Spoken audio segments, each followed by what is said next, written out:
today we'll be taking you on a little experimental journey with me. One of the core things I do through my own personal work is focus on letting go, going with the flow, play. If you enjoy learning a few techniques while you watch me experiment, and I will show you how I did create this little bag. Let's get on with the video now.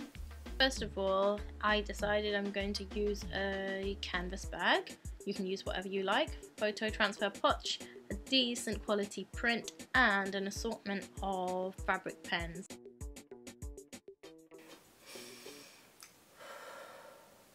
Now let us begin.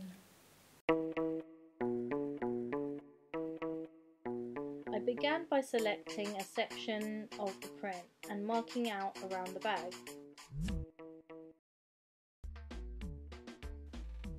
If you're going to have a go but are a danger with sharp objects, then either ask someone safe for help or to supervise you.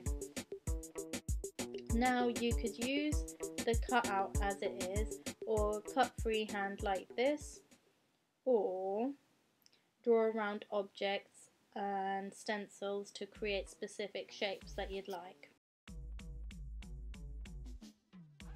You'll need a bit of plastic to go between the material and surface, or in this case inside the bag.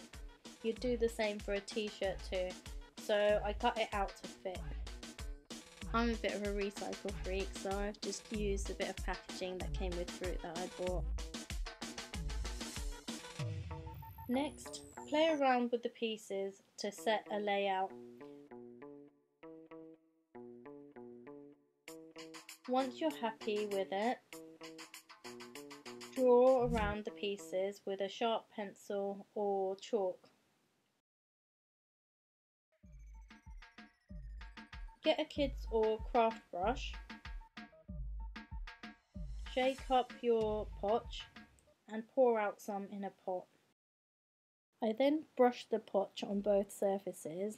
Don't forget, it's got to be on the printed side.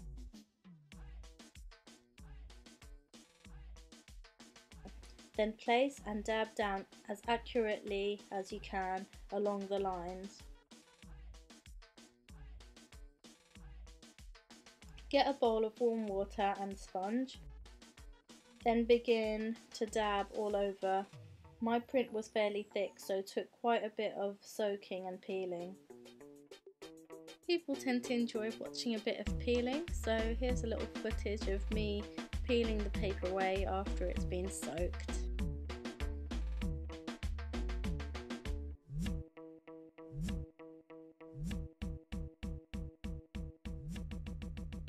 Give it a clean with a damp sponge.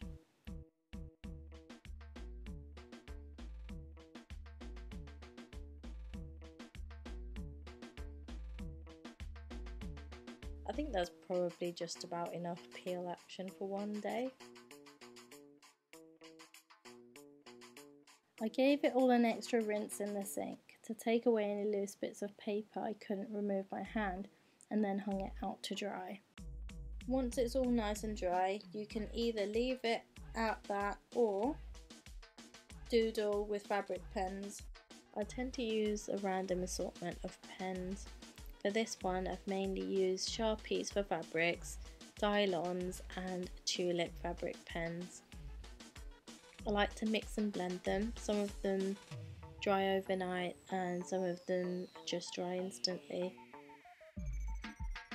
I later thought I'd use these pastel dye sticks to create a rainbow effect on the top part of the bag, and then I kind of used them to blend through the rest. I'm not showing it all here, but you'll see it at the end. What I really like about these pastels is that if you're not entirely happy with the design, you can wash them off and then recreate it before ironing to make it permanent. The pastel dye sticks need ironing on to set, so once I was happy with it, I got a bit of baking sheet and put it on a medium-high heat to iron on.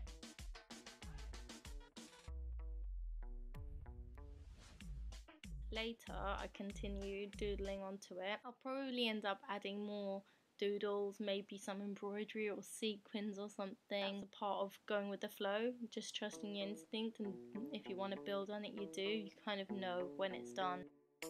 Here's my daughter now, doing a little demo of how to use this bag. Don't forget your Tabasco. And of course, bubbles. Thank you for watching me play. Don't forget to subscribe and share with your friends, and hit that little bell for notifications of fresh new videos. I will see you next time. Bye!